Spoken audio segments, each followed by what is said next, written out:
before this audience, many of whom I actually know from my time in Cambridge. So many of our relationships go way back, and it's actually nice to see you all here. And it would be even nicer if it was in person. Hopefully we can do that again soon. Okay, so now I'll share my screen. Share. Am I sharing? Yes, here's the talk. Yeah. And I'm hoping, I had terrible hiccups in the Zoom call the other day, and I'm hoping it's going to be better today. So first of all, slideshow, play from start. And let me collapse these images here, which I can't do now. I can't see them. Why does one do that when it's behind the stuff? Okay, good. Right. Okay, it looks perfect. Okay, now I don't see you anymore, which is disconcerting, but that's the way it is. Shout if you have questions, do interrupt me. So, as Margarita was saying, the largest part of my independent scientific career was looking at early Drosophila embryogenesis with an interest in understanding cell shapes and how cell shapes are determined. So we spent a good time finding the genes that are involved in this process, and more recently figuring out what they do, and even more recently trying to understand really the physical underpinnings and the theoretical framework in which this happens. And I'll try and cover much of that in my talk. Okay, so here the problems begin. Why is this not advancing? Okay, and I can't escape. So that's a serious problem. I can't even show my talk at all. Let's try again. Okay, what are you seeing? Nothing, presumably. No, we're not. Oops, no, this was the wrong thing. It's not advancing. Sorry about this. That's okay. But it worked earlier. When we tried it out, it worked. That is so typical. Share. Maybe if I only share the, it doesn't allow me to choose what to share. Well, let's hope this works. Okay.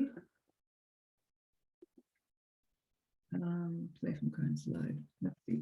Okay, so the object is the Drosophila embryo, and these are indeed very old images at the top from the beginning of my scientific research group, where the embryo is stained with antibodies against a protein that's expressed on the ventral side of the embryo twist, which marks cells that about 2 hours later on the right are on the inside of the embryo.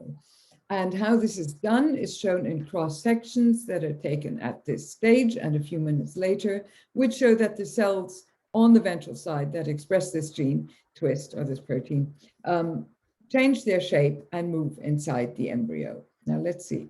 Yes. Okay. So to understand these shape changes and to understand how morphogenesis is controlled by genes, the Drosophila embryo is really a wonderful system. This process is very fast. This is about 15 minutes, and this whole thing is about an hour and a half. And note that the cells only change their shape. They do not move relative to each other, so they don't shift, they don't change neighbors, they don't divide, and they don't do any other silly things. So they just change their shapes. And so that makes it nice and simple. And then we know practically all the genes that divide up the body of the embryo at this stage. So here are two images. One is, again, on the left, the whole embryo stained with antibodies against the transcription factors that divide up the anterior-posterior axis, and on the right, stained for RNA that determines the regions of the embryo along the dorsoventral axis. So they divide up the embryos, all of these genes, into domains, and even very early at the stages I've shown you, there are already domains that behave differently in terms of cell shape. All of these cells do different things later, but we're interested in shape. So there are two regions in which dorsal folds will appear. There's a region in which another fold along the AP axis, along the DV axis will appear the head fold. There's going to be an invagination here, and these are the cells that interest us today. They form the permanent invagination that will make the mesoderm, and that moves the cell inside. So I've mentioned twist, that is the transcription factor that is at the top of the cascade that determines the cell shape changes I mentioned. And we and the Wieschaus lab found all the genes that are essential, that are specifically active in these cells and that are necessary to mediate this transition.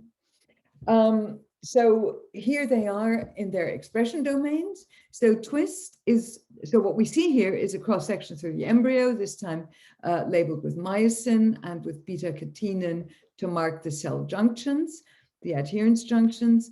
And the mesoderm actually goes from here to here. So twist is expressed, and this will become important during the talk, in a sort of bell-shaped distribution throughout the mesoderm and beyond. It reaches into the ectoderm. The only gene we know that absolutely exactly fits the borders of the mesoderm is snail. Outside, we have single-minded, and all the downstream genes I just mentioned of twist are also expressed in a sort of graded distribution within the mesoderm.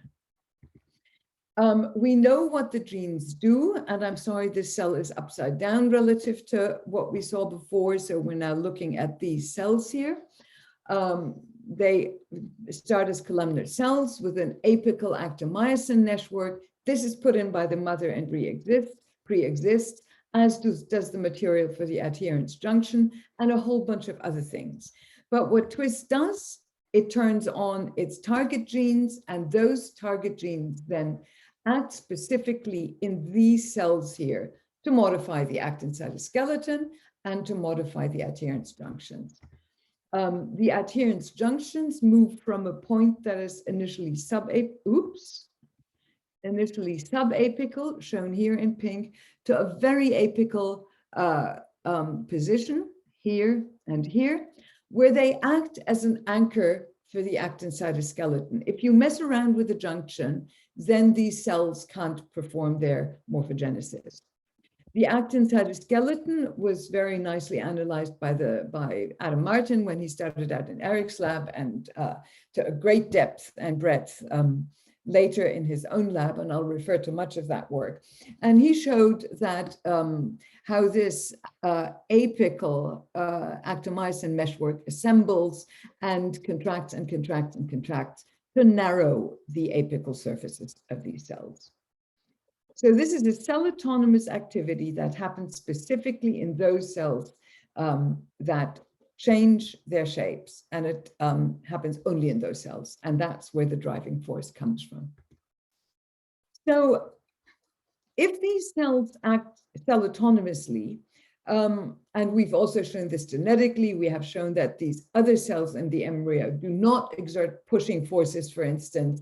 They do not do any signaling towards the ventral cells. So this activity is really cell autonomous, but they somehow have to cooperate, because if these cells constrict, if these guys wouldn't cooperate, then either these guys couldn't restrict, constrict, lose ventral surface area, or if they do, they would rip off from the others. So somehow the whole body has to participate, at least passively, in this activity. And this is work, this is something that Matteo Rauzzi, who now has his own lab at Nice, wanted to analyze when he joined the lab as a postdoc a long time ago. And he collected huge 3D data sets by selective spline illumination microscopy in order to be able to observe simultaneously what the cell surface areas of all cells in the body did. And this led to movies like this, where you take the surface of the embryo and unroll it as if you were unrolling the globe, a map of the world. And then you can see here how on the ventral side, so the middle here is the ventral side, left is anterior, right is posterior, and here we've extracted a cross section. So this is just a subset of the data he collected. And you see that while these cells go inside the embryo, the others sort of flow towards the middle. And as you will see in a moment, also change their shapes. And at the back here, you see the pole cells being carried first to the dorsal side, you see it twice, of the embryo and then inside. So this is a bit overwhelming still. So you can extract data. For instance, you can extract the cell surface areas. So initially all cells have about the same cell surface area. And then as furrow formation here proceeds, you see that these cells get smaller, but the neighboring cells go red, which is bigger. So size is represented in color. So if you actually measure this and look over time, and for this, we actually used a more sophisticated way of extracting cell surfaces, because this surface here is actually quite bumpy. So if you just project, let's say, from the center onto an imaginary line, you get quite huge distortions. So what Johannes Stegmaier, very clever physicist, together with Sora Beda, who took over this project from Matteo, did, is they developed a method of actually peeling the surface. So it's actually faithfully as if you're stripping off just the top layer of the embryo. And then you can get very clear size measurements. And what you see here is early on, these central cells, as I've said, constrict. And then there's quite a clear border between cells that don't do anything. But then as time goes by, these cell rows begin eventually to stretch. So over time, you actually develop different behaviors in these populations. You can quantify this, measure it. You can also, we also have a means of marking the precise boundary of the mesoderm using a gene, the gene single-minded, that's expressed in here, and using its RNA. And so we can mark this, so we know exactly where the mesoderm is. And one thing you see for a start is that not the entire mesoderm constricts, only the middle cells. The others initially retain their size, but then as time goes by, you see a strong constriction here, and then a very sharp border. And then the next cells do something opposite, namely they stretch. So you've got two different cell behaviors within the mesoderm.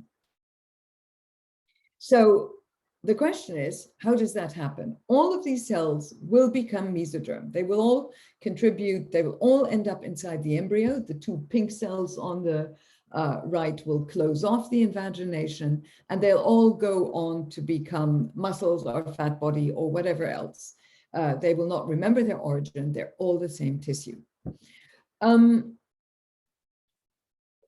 get an even, so we decided to analyze this in more detail. And to do this, we actually chose a method that allows us to look at the actomyosin meshwork at the same time as cell shape outlines, and that requires faster and higher resolution microscopy. And so we returned to confocal microscopy and imaged the embryos from the side. This is not so easy because embryos don't like to lie at an angle, so they like to tip over either to the ventral side or to the lateral side. But Sora Beda, together with Denny Gombolova, a graduate student, managed to do this. And oops, that did not play here. And here is just a movie of the type they get. So you see cells going inside. You initially see no myosin, then you see myosin accumulating here and also in the more lateral cells. And eventually you see these largely constricted cells here. So what we did in all of the and this is what I'll be showing in the subsequent images, is we marked these cells operationally from a later time point, where we always mark the most outer cell that is still mesoderm in yellow, and then just count inwards. And operationally, we call this row 9, 8, 7, 6, 5, 4. And here you see that 9 and 8 constrict, green is indifferent for a while, and here these 3 have already constricted. And then we just measured size over time. So you see in these particular movies, events start here at 300 seconds, and then the red cells begin to stretch, the yellow cells stretch, the green ones sort of dither a while, and eventually also constrict. And these guys constrict and eventually disappear. So this is the kind of analysis we'll be doing. But I first want to tell you a little more about the cell fates and what we already know from the work of others about this. So as I've said, twist and its target genes are expressed in a graded manner. Snail is expressed throughout the mesoderm, and single-minded, the marker we use for the outside, is expressed in these red cells outside. So the Martin lab had done beautiful work about measuring myosin over time. So color denotes time. So initially there's no myosin, as you just saw in the movies. And then myosin concentration goes up over time, and it goes up strongest in the middle cell. So this cell 1 is in the middle, and cell 7 would be about this one here. So you see it going up, and it doesn't go up in the lateral cells. So the Martin lab concluded that the concentration of myosin determines the strength and the timing of contraction of these cells. So that's true, but we know, on the other hand, that the question is, why does this cell number 7 here, although it should have all the gene products that bring myosin to the apical side and allow it to become activated, why does this not constrict? So what we did is so Adam and his lab looked only at the ventral cells and only looked up to a certain time point. We decided to have a closer look at these more lateral cells. And so we're ignoring the inner 3 cell rows because we're concentrating on these. And we actually measured myosin concentration over time. And what you see is that, again, it starts at 0. It then goes up as described. Here is Adam's cell 6. But you can see that, although initially there isn't much, 7, 8, and 9 all collect appreciable amounts of myosin. This was done by Gregor Mönke, a physicist who joined the lab for a year and a half and did the work that I'll now describe. Okay, so this shows that from an initially even myosin concentration and even cell sizes, we go to a point where all cells increase myosin, yet these 2 neighbors here, which don't differ very much in their myosin content, one constricts and the other stretches. And interestingly, the next one, which has less myosin, stretches less than this one. So what's the explanation? Why do these cells not constrict? What's happening there? Is it perhaps that they don't reach, although they have myosin, that they don't reach sufficient levels? So if you look at the levels over time, so on the left, again, the apical area, if you look at the myosin intensity in those, so that's just level, absolute pixel counts in these cells, you see that here, the ones that constrict first go up first, but those that constrict later go up later. But even those that never constrict, the yellow ones and the red ones here, easily reach levels that these blue ones and red ones have at a time when they're already beginning constriction. So it can't be the total amount of myosin alone, but perhaps it's the concentration. So if you divide the concentration through the cell area, you see that still at least the red row reaches concentrations that are sufficient to induce constriction in the blue ones. So it can't be only the level or concentration. So we then looked at the way the myosin assembles. Again, the Martin lab had shown that the actomyosin assembles in kind of foci that are very dynamic. They form, they dissipate, but as they form, they lead to constriction. So perhaps the lateral cells don't do that. Well, they do, and you see a focus appearing here. It's there, then it dissipates. You see another one appearing here. And what's important about this one is that right next to it, you see a strong tug on the lateral plasma membrane. So the foci form and they exert force. So it's also not the case, and this is shown at high magnification here, huge patch of actin here and a focus, and you see a narrowing of the cell from this frame to that over 15 seconds.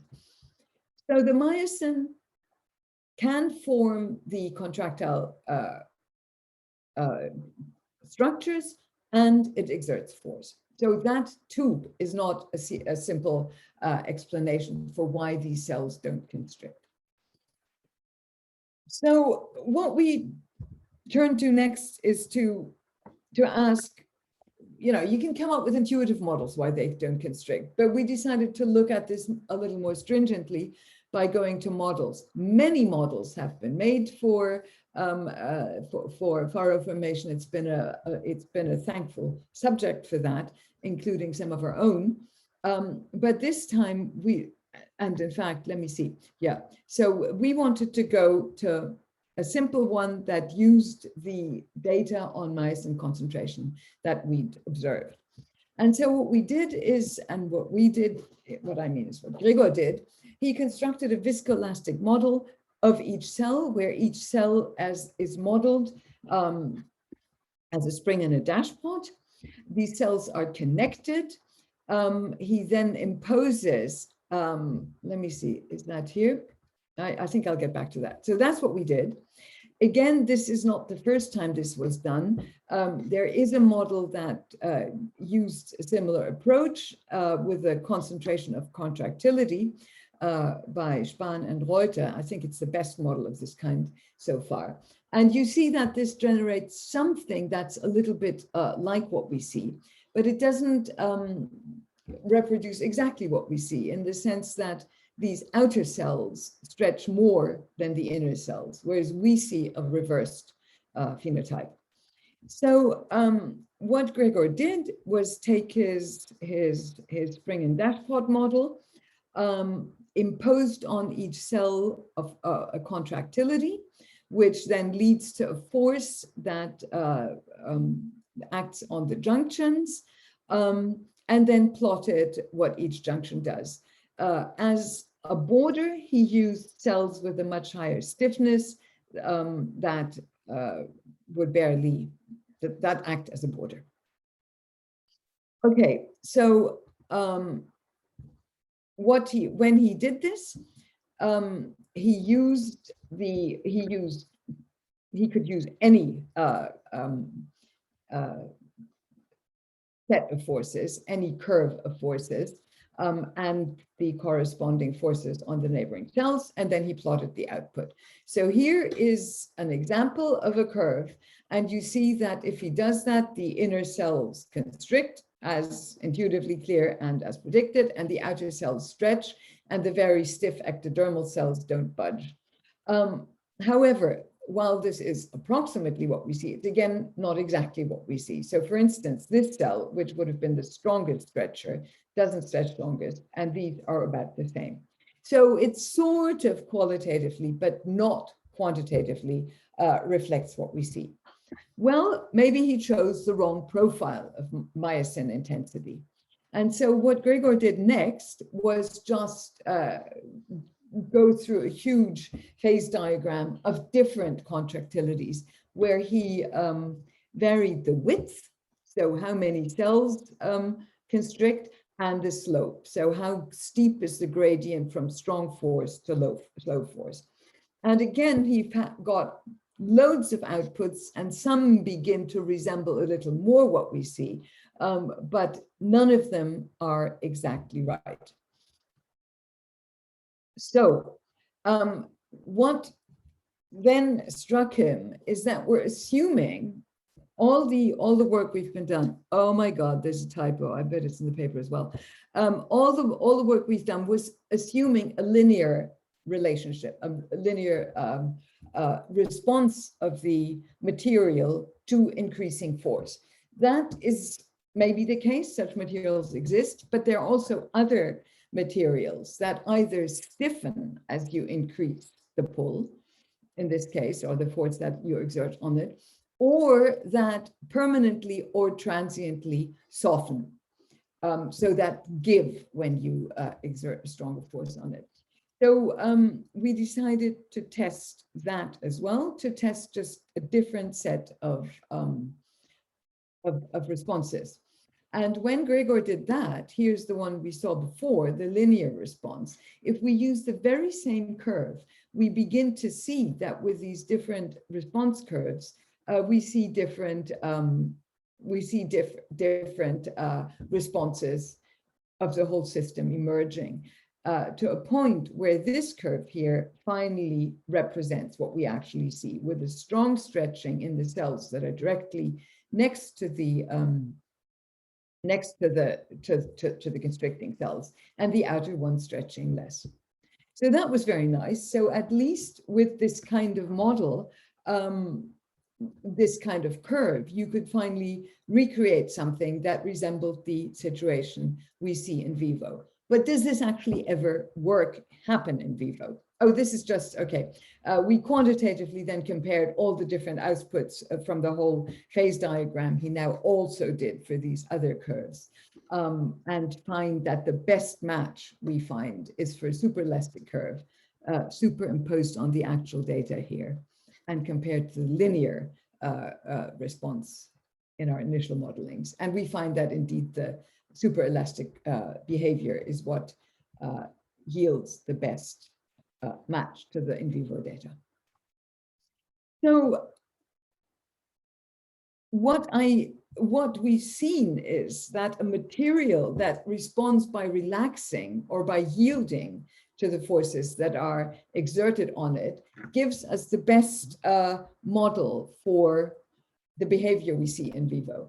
Does it exist in vivo? Well, at the very least, the Terpat lab has shown that in an epithelial MDCK cell, I think it was MDCK, anyway, an in vitro cell layer, where you allow part of the epithelium to billow out, you get the exact same behavior. Initially, all cells sort of begin to stretch lightly, but then eventually some cells yield and stretch much more than other cells. And if you look at our at a ventral view of the embryo, you actually see that it's not just the side cells that do it. This is now a full-on ventral view. But even in the constricting domain, we have some cells that behave differently.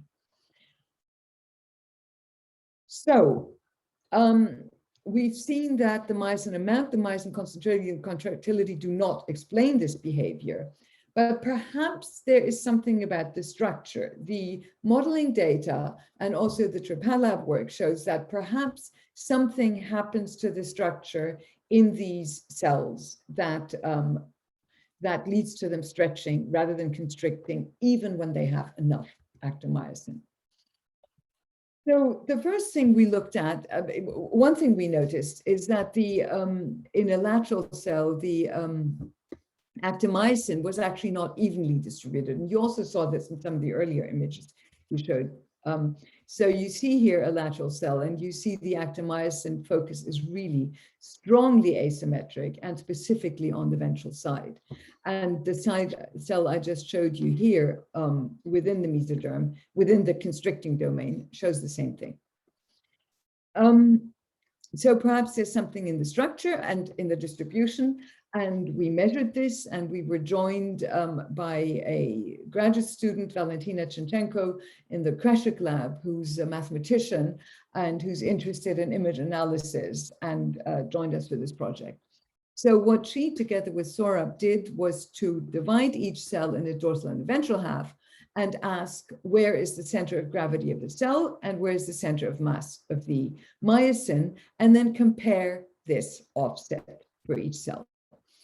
So first of all, Saurabh and Valentina noticed that as you go along, okay, and so you just measure ventral myosin over total myosin. If it's evenly distributed, then it's 0.5 over 1 i.e. a half. Then half is in the ventral side. That's where all the cells start out. But you see that in all cells, you actually end up with an offset to the ventral side. So in all cells, the myosin becomes more concentrated on the ventral side. What Valentina then did asked, to what extent does this offset occur? And this is a dynamic process, but I'm showing you one where she plotted, sorry to the red-green among you, we should have used other colors, where she plotted the center of mass of the cell in green and the myosin in red, and then illustrated in color the degree of offset. And you see that it's small in the central constricting cell. It's there, but it's minimal, and it's very strong in the stretching cells. So there's a correlation between stretching and myosin offset, which suggests that something is strange about the structure of the myosin in these cells. There's very little we can do in vivo to find out more about this, but we had a previous collaboration with François Nergelec, who you guys in Cambridge are lucky enough to have as a colleague now, and with whom I had a joint postdoc, Giulio Belmonte, who rejoined us again for this project.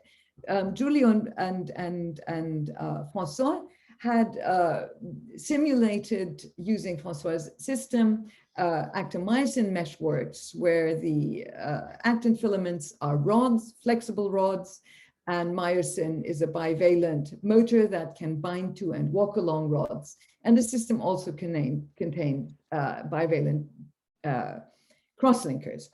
If you dump all these things, and you can vary binding constants, so on-off constants, you can vary force generated by the myosin, speed along which it walks, you can model the flexibility of the rods, etc.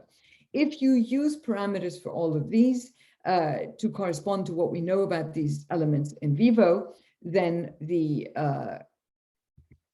systems will constrict under certain conditions, and I'll just show you one image from their work. Bang, here we go, with natural conditions and natural flexibility of the actin, the networks constrict. François and Julia and I did a lot of work on understanding the parameters, which was a great fun collaboration. But what Giulio did now was to take this and make separate networks and separate them by cell membranes, as shown here.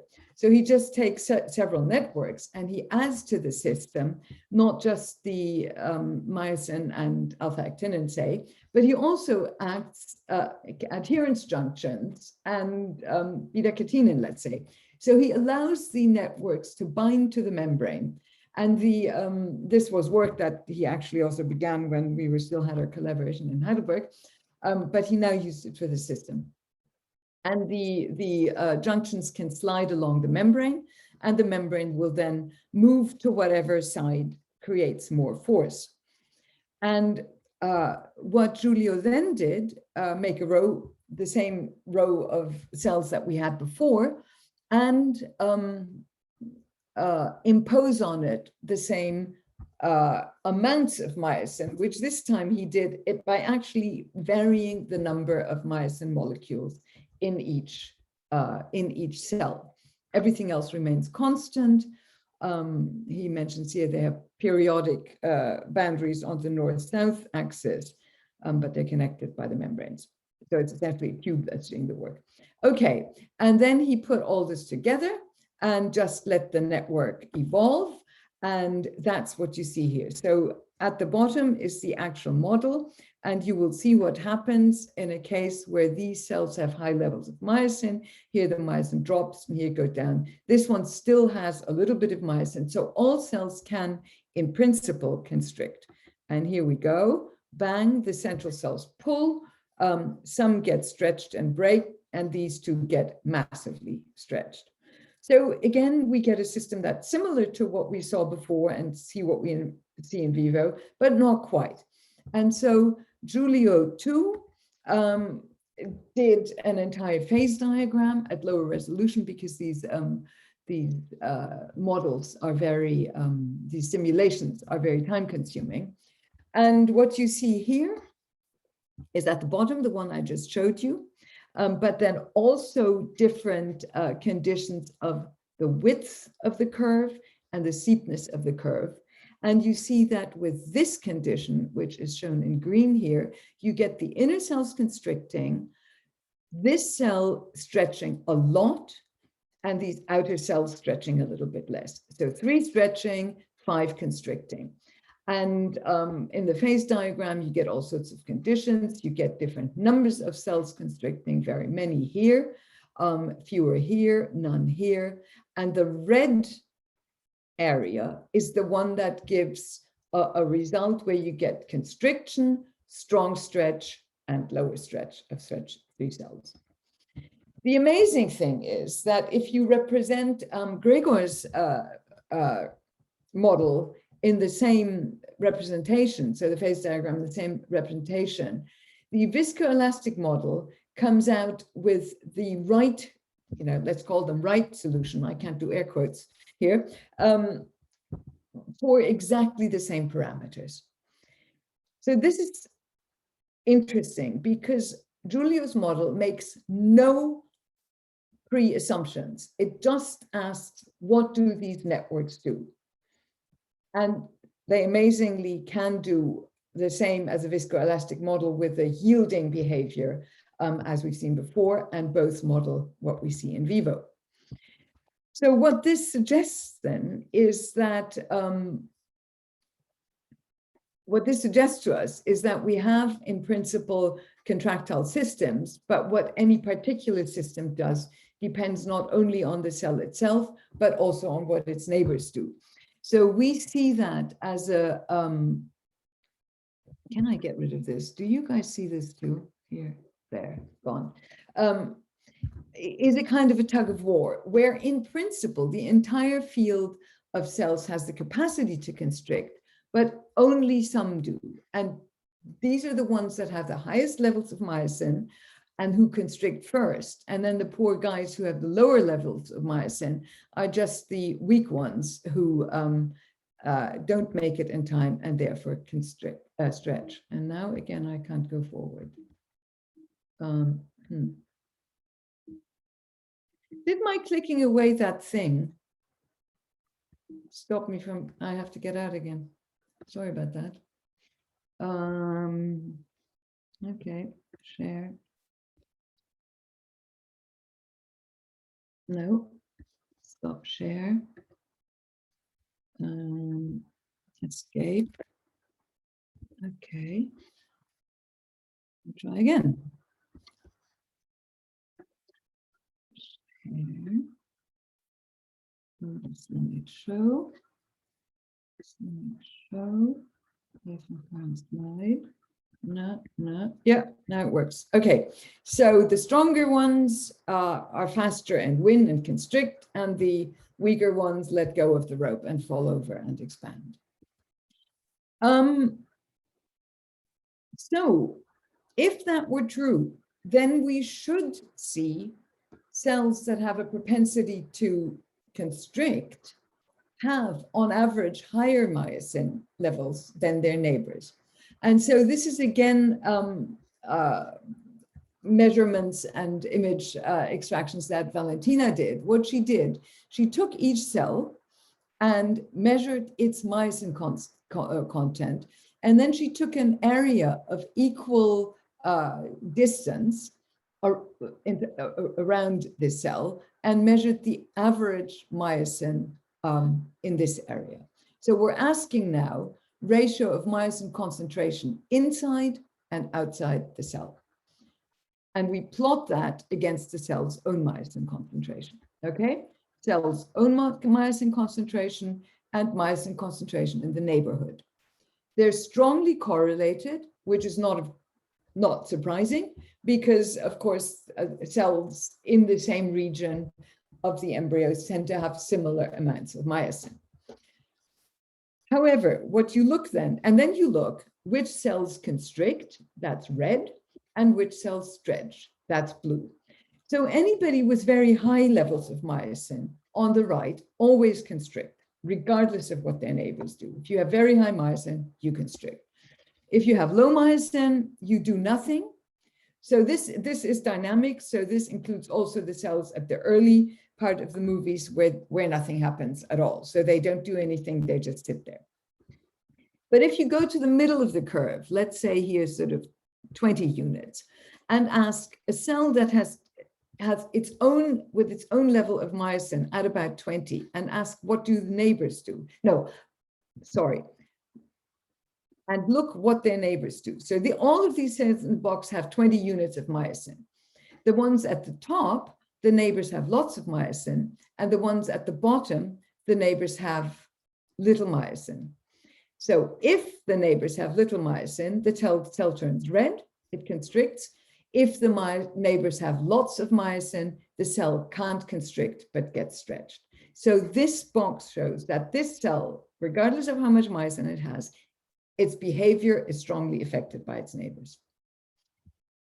So that suggests then, it supports the hypothesis of the tug of war. So the cells with that much myosin have the capacity to constrict, but they are affected by competition from the neighbors. So this hypothesis makes predictions. The lateral cells, it has a condition, the lateral cells have the machinery to constrict, but I've already shown that they do.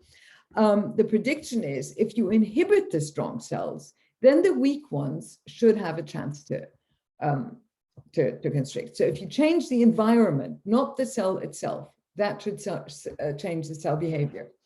You can also ask, what if we give the weak ones a head start? Can the strong ones still constrict, or will they be made to expand?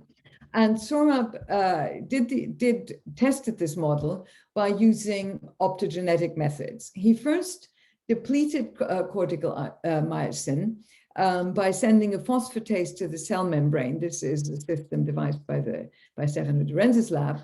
Phosphatase to the cell membrane, which depletes PIP2, and yes, here's phosphatase, depletes PIP2 and therefore disables the actomyosin meshwork from pulling on the membrane. So here is the result of such an experiment. Sorab illuminated a central part of the ventral of the mesoderm, and then looked, then observed what happened. And what you see is that not all cells have constricted. Here at the top right, some cells are wide. And whereas conversely, cells like this blue one here or this green one here, that would otherwise have become stretched, and you see the quantification here, now can constrict. So let me see. So this is kind of strange, this data missing. Oh, well. So this means that the lateral cells are able to constrict, and you see it quite clearly here. Pink is the mesectoderm, and you have cells right next to the mesectoderm that are constricted here. What about the opposite way? Again, we used another optogenetic method that was set up by the Dorenzi's lab, where instead of bringing a phosphatase to the cell membrane, you bring ROGEF to the membrane, the protein that actually is responsible in the real ventral furrow for the activation of Rho and thereby myosin, and therefore cell contractility.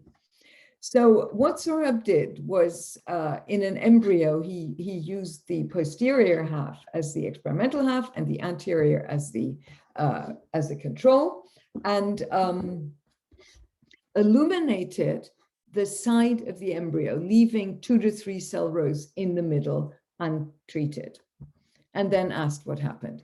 So here's the embryo, and so he will illuminate in the back half of the embryo, the sides, and look what happens. I'll stop here. So you see in the front, cells have begun to constrict. Here, cells have also begun to constrict, but fewer. So remember, these cells are not treated. The treatment is in these. You don't see strong constrictions here, but yet these don't do what they're supposed to do. As time goes on, this becomes exacerbated. The front half of the embryo has now invaginated.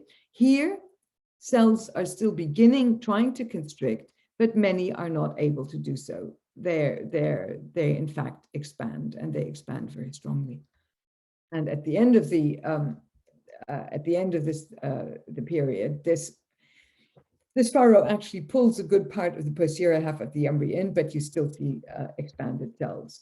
So if you look at this in 3 cross sections over time, the front has made a deep invagination.